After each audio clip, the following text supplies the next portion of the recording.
할렐루야. 오늘도 함께 예배하는 사랑하는 모든 가족들에게 하나님의 은혜와 능력과 평강, 복의 복이 넘치기를 주님의 이름으로 축원합니다.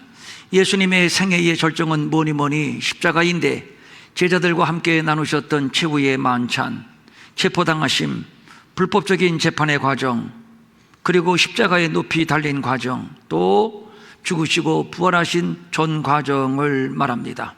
오늘은 예수님께서 운명하시기 직전 요한에게 육신의 어머니 마리아를 부탁하신 말씀과 다 이루었도다 라고 하는 이 두 말씀이 어떻게 연관성이 있는가를 함께 살펴보려고 합니다.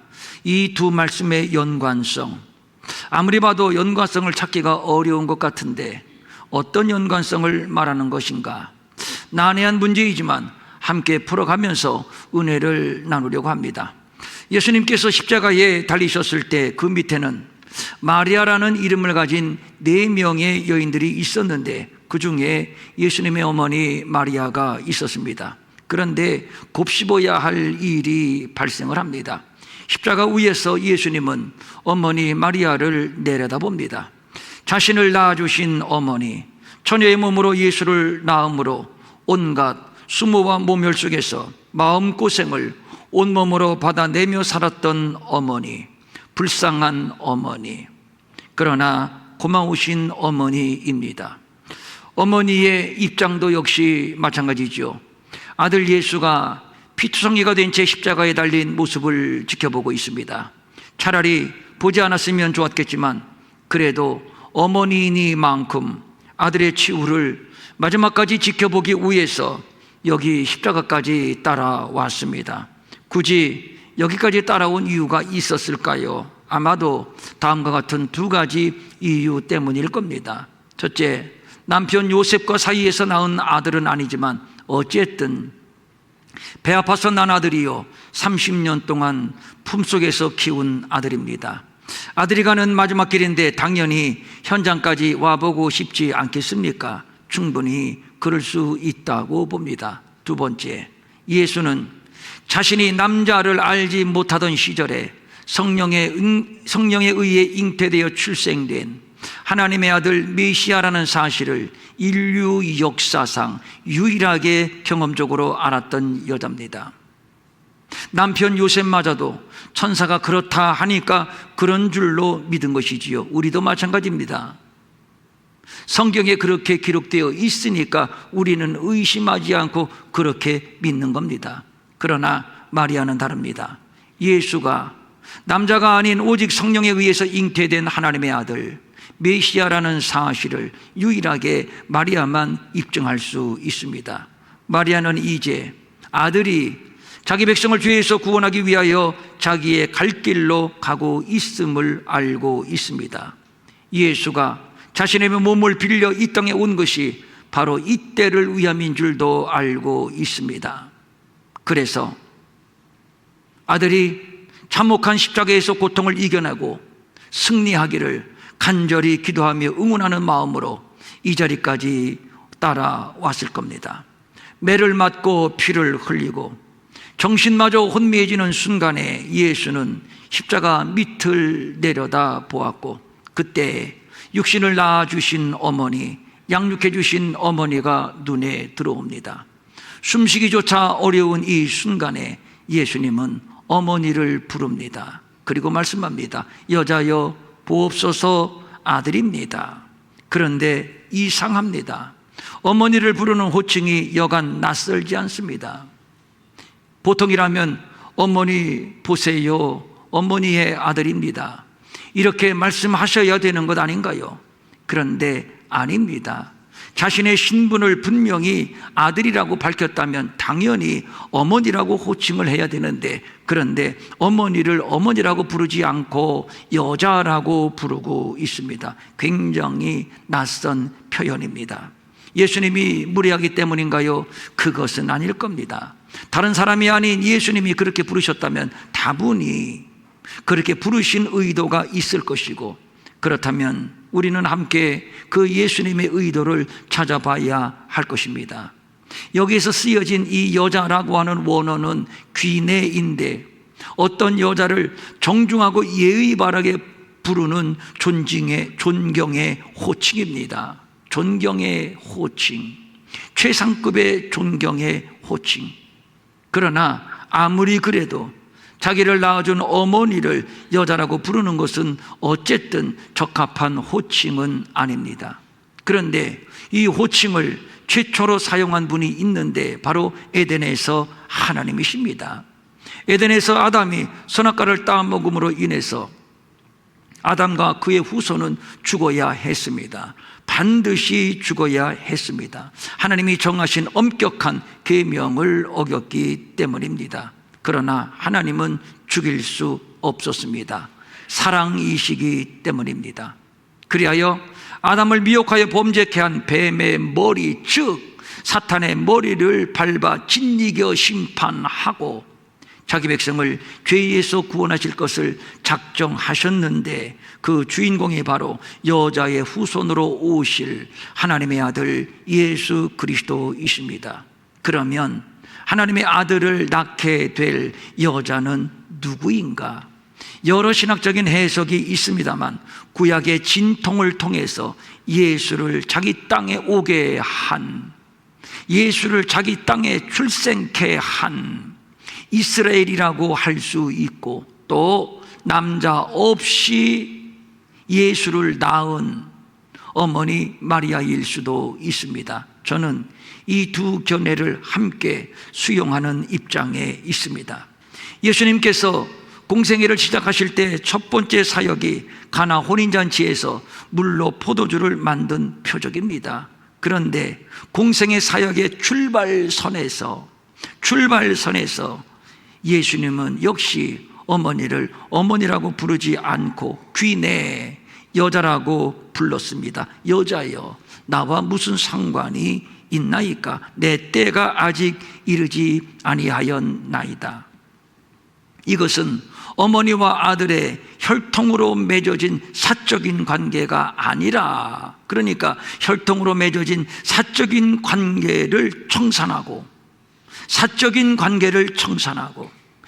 여인과 예수, 여인이 누굽니까? 나하고는 직접적 관련이 없는 객관적인 여자, 그와 예수, 즉 공적인 관계의 시작을 표현한 것입니다. 한마디로 공생애의 시작을 알리는 예수님의 선언이 되는 겁니다. 그러니까 가정이 탄생하는 혼인잔치에서 새로운 가정의 탄생을 묵시적으로 말씀하신 거죠. 마리아가 아들 예수에게 포도주가 떨어졌음을 알린 것은 아마도 기적을 일으켜 아들이 메시아인 것을 사람들 앞에서 보이라는 의미요, 지금까지 아버지 없는 사생아라는 오명을 쓰고 살았는데 이 기회에 나의 명예는 물론 아들의 명예까지 되찾아 보자는 마리아의 속내가 담겨있는 말이 아니겠나 싶습니다. 충분히 그럴 수 있습니다. 예수님이 물로 포도주를 만든다면 누구도 예수가 하나님의 아들 메시아임을 의심할 수 없을 것이고, 그렇게 되면 지금까지 자기들이 가지고 있었던 이 불명의 오명이 순식간에 벗겨질 것입니다. 마리아는 이 생각을 했을 수 있습니다. 이때 예수님은 여자여, 나와 무슨 상관이 있나이까? 무례하고 매정한 반응을 보이셨는데 예수님은 기적을 통해서 자신이 메시아임을 입증하는 분이 아니라는 것이죠. 십자가를 통해서 자연스럽고 확실하게 입증이 될 것입니다. 예수님의 공생애가 시작된 이상 마리아는 예수님에게 이래라 저래라 명령할 위치에 있지 않습니다. 마리아도 하나님의 아들 메시아이신 예수를 영접해야 구원을 받는 죄인일 뿐입니다. 그래서 예수님 앞에서 마리아는 더 이상 어머니가 아니라 여자일 뿐입니다.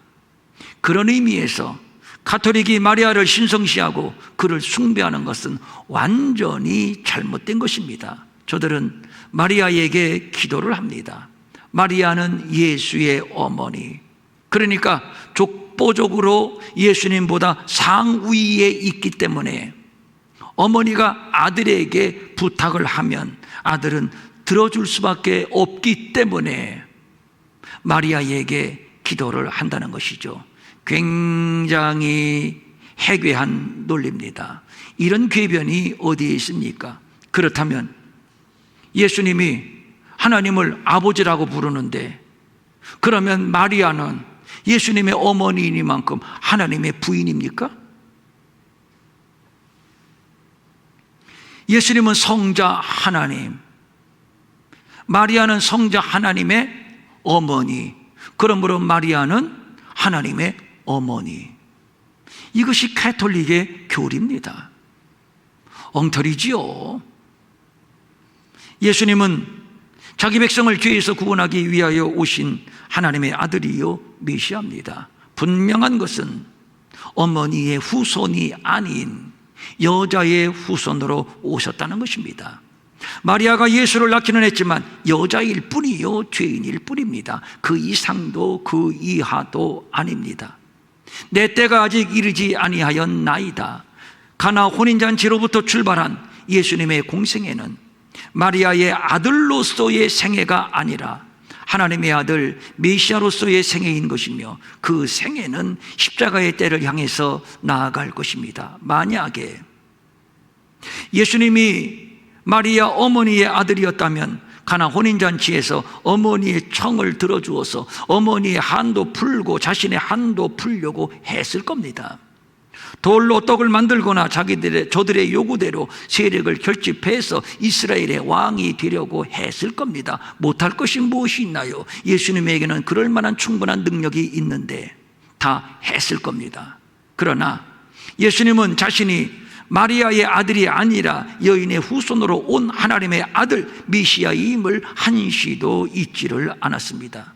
그리하여 어떤 유혹도 거절하고 줄곧 메시아의 길, 십자가의 길로만 나아갔던 것이지요. 역시 예수님은 창세기에서 예언된 여자의 후손이었습니다. 예수님은 어머니의 후손으로 오신 것이 아니라 여자의 후손으로 오셨고, 여인의 후손이 가야 할 길을 가셨으니 그 길이 바로 십자가의 길이었습니다. 그래서 지금 어머니를 어머니라고 부르지 않고 여자라고 부르고 계신 것이죠. 그리고 다 이루었도다, 이 말씀을 남기시고 영혼이 떠나가셨습니다. 그러면 궁금한 것이 있습니다. 여자의 후손으로 오신 하나님의 아들이 무엇을 다 이루었단 말인가?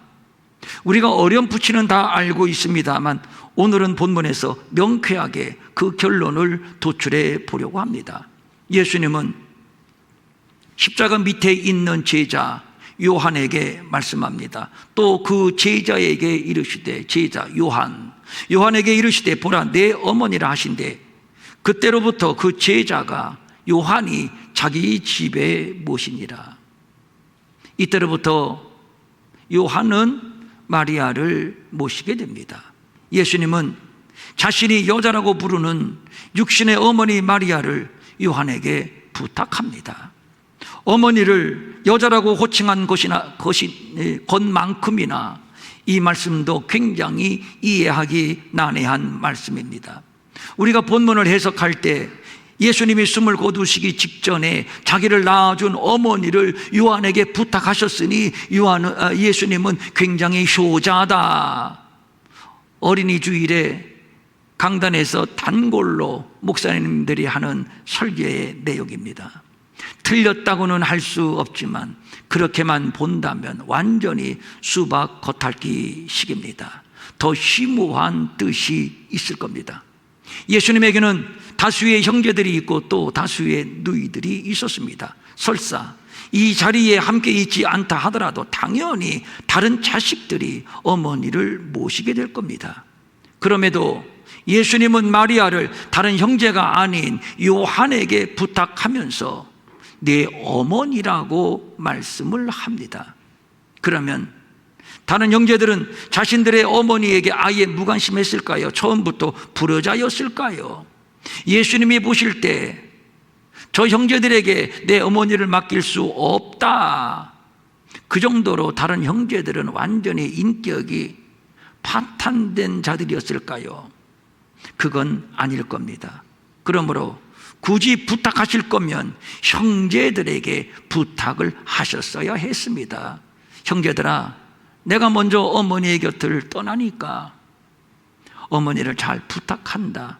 이것이 자연스러운 순리입니다. 그런데 예수님은 그렇게 하지 않았습니다. 형제가 아닌 요한에게 부탁을 하셨습니다. 물론 요한도 예수님의 사촌이니만큼 못 모실 것도 없지만 어쨌든 다른 자식들이 있다면, 다른 형제들이 있다면 당연히 다른 형제들, 다른 자식들이 모셔야 할 것입니다.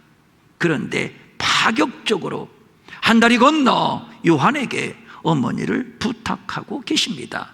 왜 그러셨나요? 말씀을 드렸습니다만 예수님이 공생애를 시작하시면서 가장 먼저 하신 일은 혈육으로 맺어진 가족관계를 파괴하신 겁니다. 어느 날 예수님께서 무리에 둘러싸여 있을 때 예수님의 어머니와 다른 동생들이 와서 예수님을 불렀습니다. 예수님, 밖에 어머니가 오셨어요. 동생들, 다른 누이들도 함께 왔어요. 예수님을 지금 부르시는데요. 이때 예수님이 말씀합니다. 누가 내 어머니이며 동생이냐? 누가 내 어머니이며 동생이냐?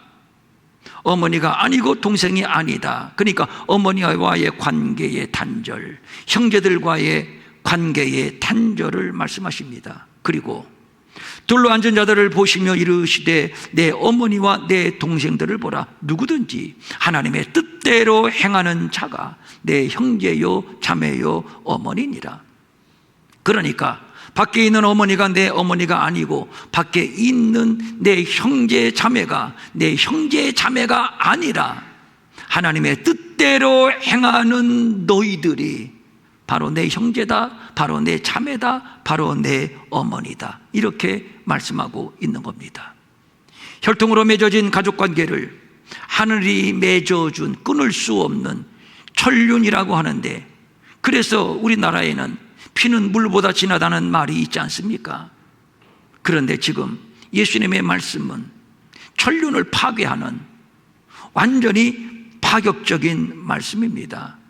우리나라에서도 이 정도의 말을 한다면 애비어미를 모르는 놈이라고 하면서 입에 담기도 힘든 험한 말을 듣게 될 겁니다.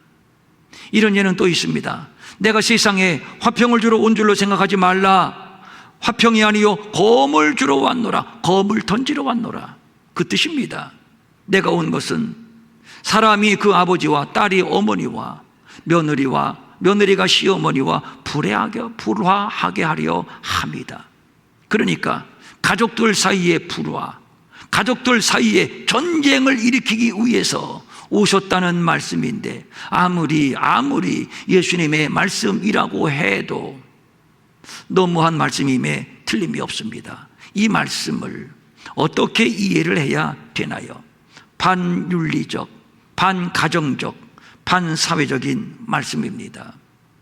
가정을 바로 세우라고 말씀하셔야지요. 있을 수 없는 일이지요. 그래서 기독교가 비윤리적이라고 비난을 받기도 하는 겁니다. 정리해 봅니다. 공생애 시작하실 때부터 가족관계에 대하여 파격적인 말씀을 하신 예수님이 공생애 3년 동안에 역시 가족관계를 훼손하는 파격적인 말씀을 하시더니 십자가에서 공생의 마지막을 장식하는 말씀도 또 제자에게 이르시되 내 어머니라 하신대 그때부터 그 제자가 자기 집에 모시니라. 이 말씀이야말로 가족 간의 불화를 일으키는 말씀이요, 싸움을 일으키는 말씀이요. 아마도 성경에 자세한 기록은 없습니다만 이 말씀 때문에 가족들 간에 상당한 갈등이 있었지 않았겠는가 충분히 상상할 수가 있습니다.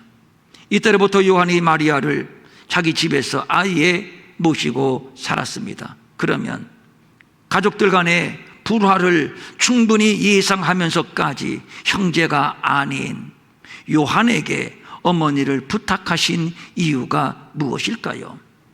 예수님의 십자가 사건을 기점으로 해서 중요한 얘기입니다. 새로운 가정의 탄생을 말씀하신 겁니다. 예수님께서 십자가에서 목마르다고 하니까 병사들이 신 포도주를 무술초에 매어 예수님의 입에 대 주었습니다. 그랬더니 예수님이 그 신 포도주를 마셨습니다. 신 포도주는 당시에 갈증을 해소하기 위해서 종종 마시던 값싼 음료였는데 성경은 예수님의 피를 이 포도주에 상징 비유하고 있습니다. 그런데 병사들은 이 신 포도주를 우슬초에 매어서 예수님의 입에 갖다 대었습니다. 참 재미있습니다. 우슬초는 이스라엘 백성들이 출애굽할 때 어린 양의 피를 우슬초 묶음으로 찍어서, 그래서 그 피를 문 좌우 인방과 설주에 뿌리고 발랐습니다. 죽게 된 자들에게 우슬초에 피를 발라 뿌리게 되면 살아납니다. 재앙이 떠나갑니다. 지금 예수님은 십자가에서 유월절의 의식을 그대로 행하고 계신 겁니다. 예수님께서 우슬초에 매인 포도주, 무엇을 상징한다고요? 어린 양의 피. 예수님에게 우슬초에 매인 어린 양의 피가 뿌려집니다. 예수님은 그 어린 양의 피를 받아 먹습니다. 무슨 얘기입니까? 어린 양 되시는 예수님의 십자가에서 흘리신 피가 죄로 인해서 죽게 된 인생들에게 뿌려지게 될 때 이 피를 받아 먹는 자는 죽음에서 살아나게 된다는 복음의 메시지가 담겨 있는 퍼포먼스인 것입니다. 그러니까 너희도 내 피를 받아 마시면 내가 부활하여 살게 되는 것처럼 너희도 살게 될 것이다. 영원히 죽지 아니할 것이다. 이것이지요. 예수님이 내가 목마르다라고 말씀하셨을 때, 그런데 요한은 이 말씀에 보충적인 설명 하나를 달아주고 있습니다. 성경을 응하게 하려 하사. 여기서 응하다라고 하는 단어와 이루었다라고 하는 단어는 같은 단어입니다. 성경으로 계시된 하나님의 뜻이 이루어졌습니다. 다 이루어졌습니다. 완전 완벽하게 이루어졌습니다. 무엇이 이루어졌나요? 이것을 예수님이 부활하신 후에 이렇게 풀어주셨습니다. 내가 내 아버지, 예수님이 내가 내 아버지, 그리고 그 다음에 이어지는 말씀, 곧 내 아버지. 이제는 내 아버지 하나님이 너희의 아버지가 된다는 거예요. 이제 내 아버지 곧 너희의 아버지, 내 하나님 곧 너희 하나님께 올라간다. 참 신비스럽죠. 이제부터는 예수님의 아버지가 나의 아버지가 되고 예수님의 하나님이 나의 하나님이 됩니다. 비밀이 풀어졌습니다. 하나님이 뜻하신 바, 하나님이 뜻하신 바, 예수님의 아버지를 아버지라고 부르는 새로운 가정의 탄생입니다. 즉 교회의 탄생이요, 하나님 나라의 완성입니다. 예수님의 아버지가 나의 아버지가 되는, 아담이 범죄하기 이전에 하나님이 보시기에 심히 좋았던 에덴 가정의 회복, 하나님을 아버지라 부르며 예수님을 머리로 하는 교회의 탄생을 말하는 것입니다. 그러고 보니 성경은 예수님은 신랑이요, 우리는, 성도는, 교회는 예수님의 신부라고 합니다. 무엇이지요? 가정이지요. 새로운 신령한 가정의 탄생, 가정교회의 탄생을 말하는 것입니다. 이 새로운 가정의 탄생을 위하여 예수님이 이 땅에 오셨고, 그리고 육신의 어머니를 어머니라고 부르지 않고 여자라고 부르심으로 공생애를 시작하신 겁니다. 가나 혼인잔치에서 즉 새로운 가정이 탄생하는 이 자리에서, 새로운 가정이 탄생하는 이 자리에서 예수님을 신랑으로 하는, 하나님을 아버지로 하는 신령한 가정의 탄생, 신령한 교회의 탄생을 예수님은 묵시적으로 계시하고 있는 겁니다. 아담을 깊이 잠들게 하시고 하와를 창조하셨습니다. 아담을 깊이 잠들게 하셨다, 이 말은 아담을 죽이시고, 이렇게 하여 가정이 태초의 에덴에서 가정이 창조되었습니다. 그러나 이 가정은 죄로 오염이 되었고, 그래서 저는 먹고 싶지 않았는데요, 하나님이 짝지어 주신 저 여자가, 저 하와가 먹으라고 해서 먹었나이다. 자신의 범죄를 회피하기 위하여, 가리기 위하여 하나님을 부정합니다. 아내를 부정합니다. 가정을 부정합니다. 분냄, 험담, 책임전가, 이것이 최초의 아담의 가정이었습니다. 그때 이미 가정은 깨졌습니다. 파괴됐습니다. 이런 가정에서 하나님께 예배는 불가능합니다. 어떻게 해야 됩니까? 할 수 없죠. 새로운 가정을 만들어야 합니다. 새로운 가정은 아담의 죄의 혈통으로 이루어지는 가정이 아니라 점도 없고 흠도 없는 보배로운 어린 양 되시는 예수 그리스도의 혈통으로 이루어지는 가정, 할렐루야. 바로 성도들로 구성되는 가정, 뭐죠? 교회. 예수 그리스도로 말미암아 다시 창조된 가정은 바로 교회입니다. 최초의 가정을 탄생시키기 위하여 아담을 깊이 잠들게 하신 것처럼, 죽이신 것처럼 하나님은 새로운 가정, 새로운 교회를 탄생시키기 위하여 신랑 되시는, 우리의 신랑 되시는 하나님의 아들 예수를 친히 죽이셨습니다.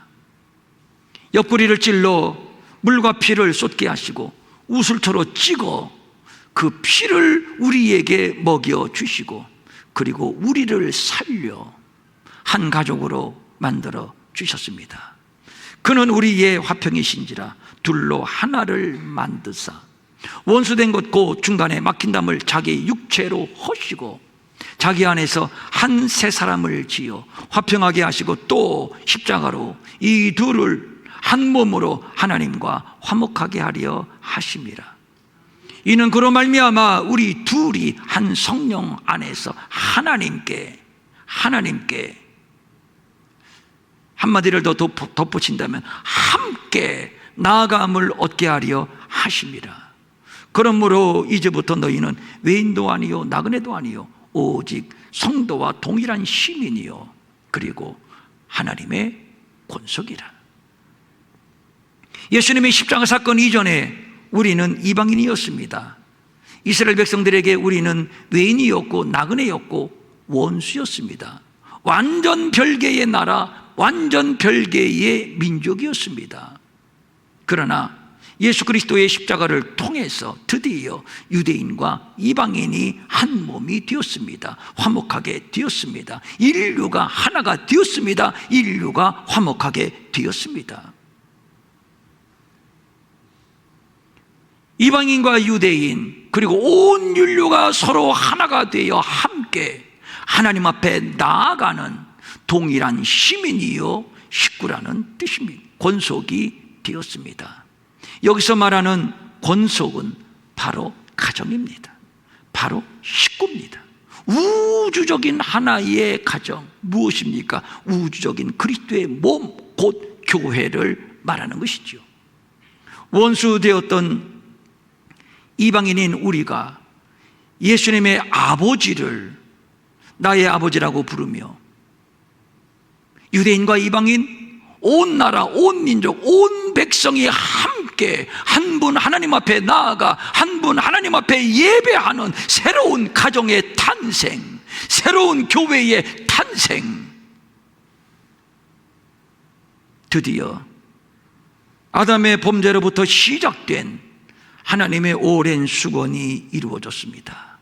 예수님이 십자가에서 이루셨습니다. 그래서 교회는 그리스도의 신부요, 그리스도가 머리요, 하늘에 계신 예수 그리스도의 아버지가 곧 우리의 아버지가 됩니다. 그래서 우리는 신령한 가정으로 탄생된 것입니다. 여자의 후손으로 오신 예수 그리스도가 이를 이루셨습니다. 아, 목마르구나. 당신의 목마름을 통해서 나를 믿는 자는 영원히 목마르지 아니하리라. 우리에게 영원히 목마르지 아니하는 생수를 공급해 주신 예수님, 당신의 살점을 뜯어서 12광주리가 남는 풍성함으로 채워주시는 예수님, 예수님 당신이 아버지라고 부르는 그 하나님을 감히 우리로 하여금 아버지라고 부를 수 있도록 우리를 한 가족으로 불러주신 예수님, 이 안에 있기만 하면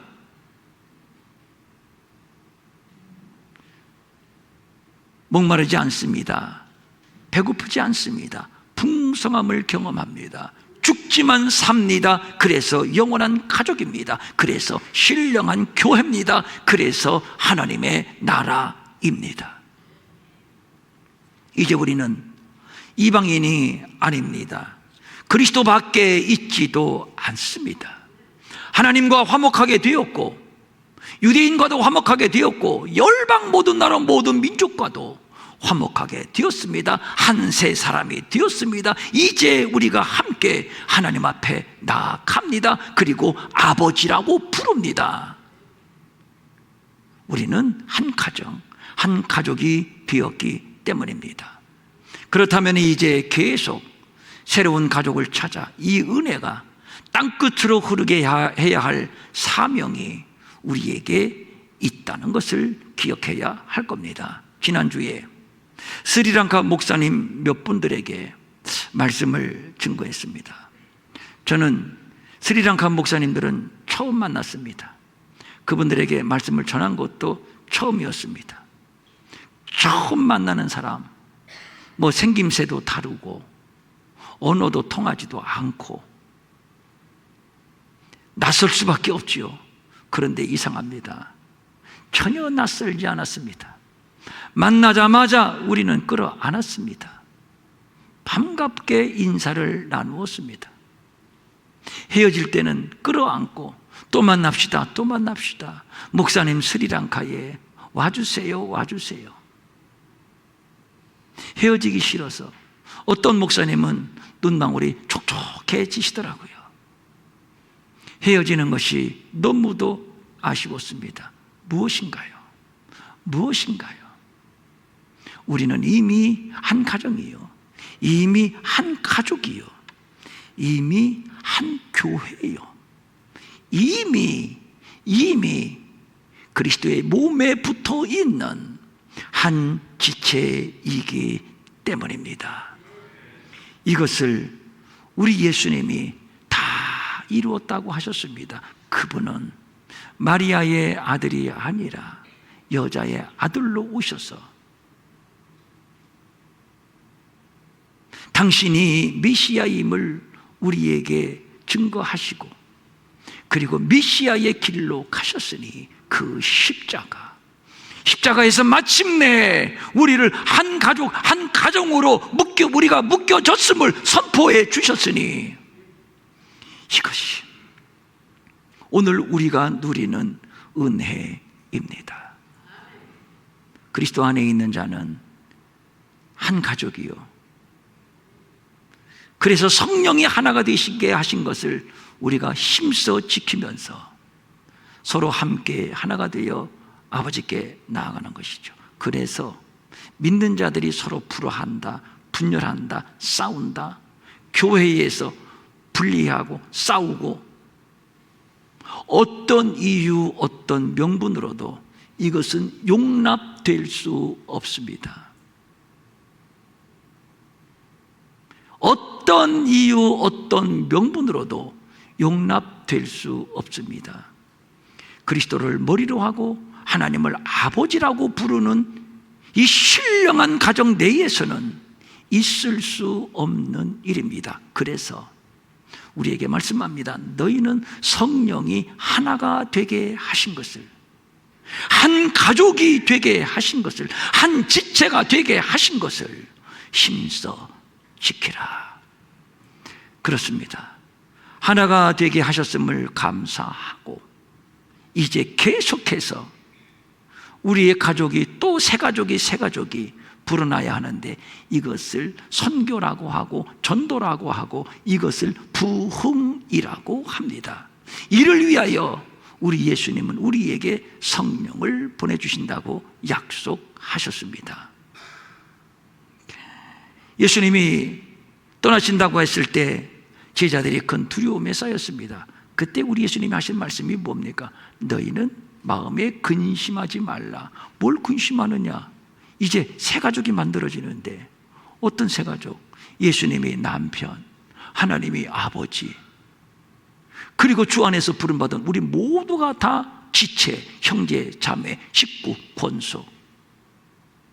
내가 너희를 떠나는 것이 아니라 내가 너희의 머리가 될 것이야. 내가 너희의 몸이 될 것이야. 하나님이 너희의 아버지가 될 것이야. 내가 너희와 영원히 함께 하실 것이야. 어떻게? 성령으로. 성령으로. 그래서 우리는 성령이 하나가 되게 하신 것을 힘써 지키면서 하나님의 교회, 하나님이 만들어주신 이 새 가정의 부흥을 위해서 오늘도 우리는 하나가 되어서 또 나아갈 것입니다. 이렇게 쓰임받는, 영광 올려드리는 우리 평천일회교회 새 가정, 그래서 가정교회 세우기 우리가 계속 지금 이 운동하고 있잖아요. 의미가 있습니다. 아버지의 뜻이고 예수님이 이루셨으니만큼 반드시 그렇게 될 줄로 믿습니다. 아멘. 일어나셔서 조용히 눈을 감고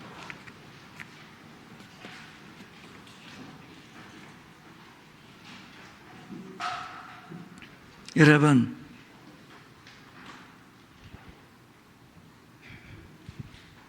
우리는 주님이 십자가에서 새 가정을 이루어 주시고 우리를 불러 가족 삼아 주셨습니다. 그렇게 믿습니까? 여기에 어찌 미움이 있고 다툼이 있고 분열이 있고 내 뜻 내 생각과 맞지 않는다고 험담을 하고 어찌 그럴 수 있겠습니까? 안 되는 것이죠. 절대 안 되는 것이죠. 안 되는 것이죠.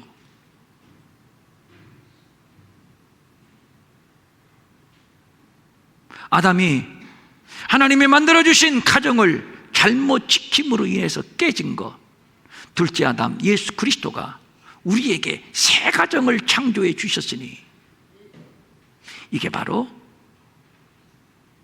하나님을 아버지라고 부르며 예수님을 머리로 하는 무엇이다? 교회다.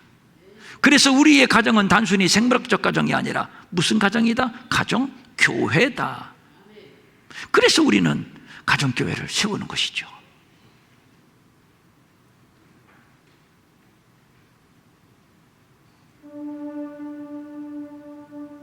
우리 평천일회교회가 신령한 가정이요, 열방의 모든 성도들이, 모든 교회가 다 하나 된 신령한 가정이요, 가족이요, 권속이요.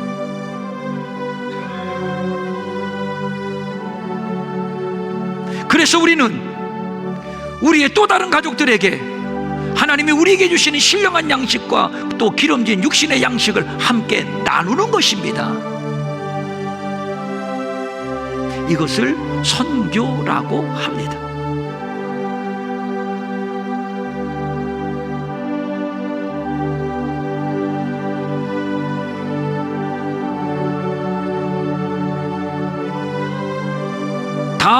이루었다. 아담이 파괴한 그 가정을 새롭게 세우는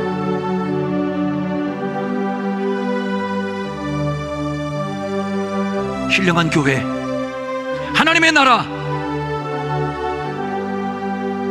다 이루었다.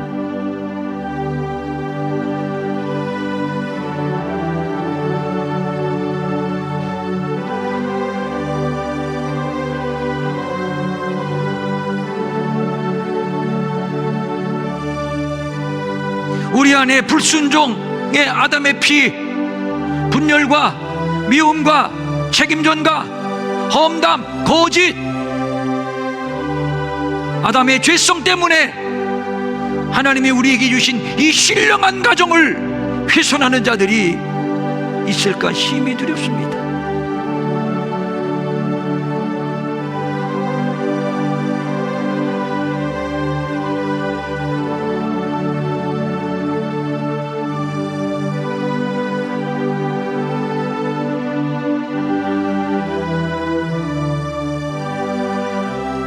우리의 가정이 단순한 생물학적인 가정이 아니라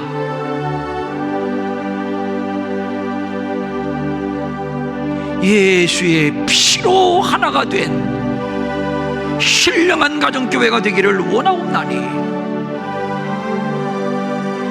너와 내 집이 구원을 얻으리라 속히 이루어 주시옵소서.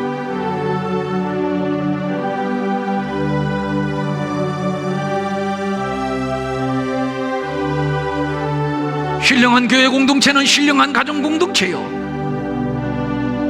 우리는 그리스도의 권속이요. 그러므로 우리가 서로 연결되어 하나가 되게 하시고 함께 주 앞에 나가 예배하며 경배하며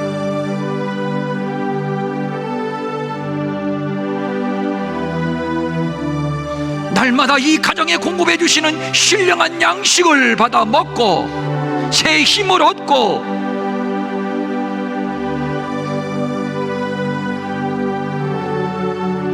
이 어두운 세상에서 빛이 되게 하시고 소금이 되게 하옵소서.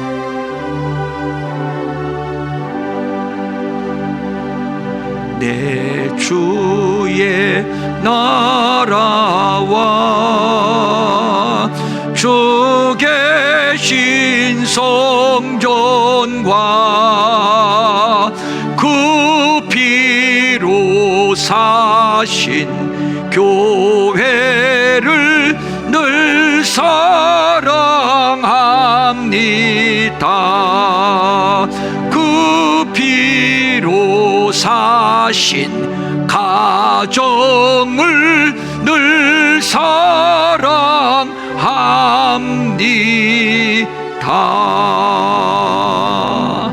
오늘 귀한 말씀 감사합니다.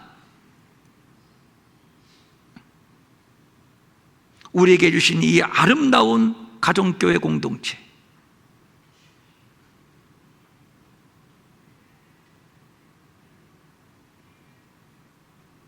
이 교회 공동체가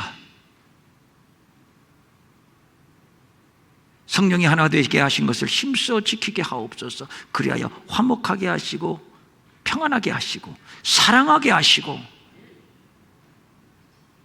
우리 모두가 다 하나님을 아버지라고 부르며 영과 진리로 예배하게 하시고 또 우리에게 주신 이 가정교회를 부흥시키는 미션을 충성스럽게 수행하기를 원하옵나니 이 교회 위에 성령님 더 충만하게 임하소서. 기름을 부으소서.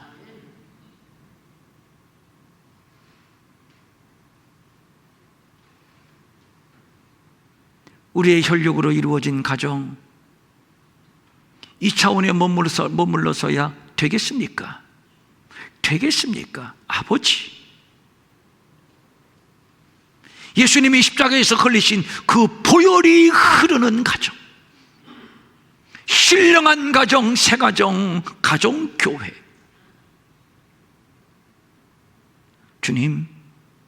우리의 가정을 거룩하게 하여 주시옵소서. 신령한 노래로 찬양하며 예배하는 새 가정으로 창조해 주시옵소서. 간절한 소망을 가지고 각종 예물을 주님 앞에 올립니다. 이 예물 받아주시고,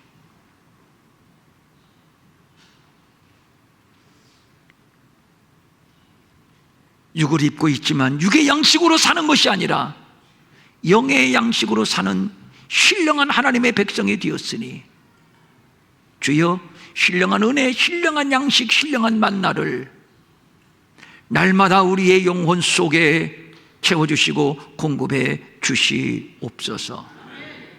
주일헌금, 주정헌금, 11조, 감사헌금, 선교헌금, 구제헌금, 장학헌금, 각종 헌금 주님 앞에 올리옵나니 다 이루었느니라. 다 이루신 신령한 가정, 이제부터 우리 모두가 누리게 하옵소서. 여러분, 아픈 데 손 대시고요.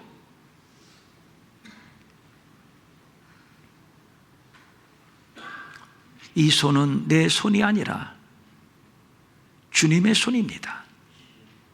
주님이 내 육신에, 내 연약한 부위에 손을 얹으셨습니다. 주님이 친히 손을 얹으신 줄로 믿습니다.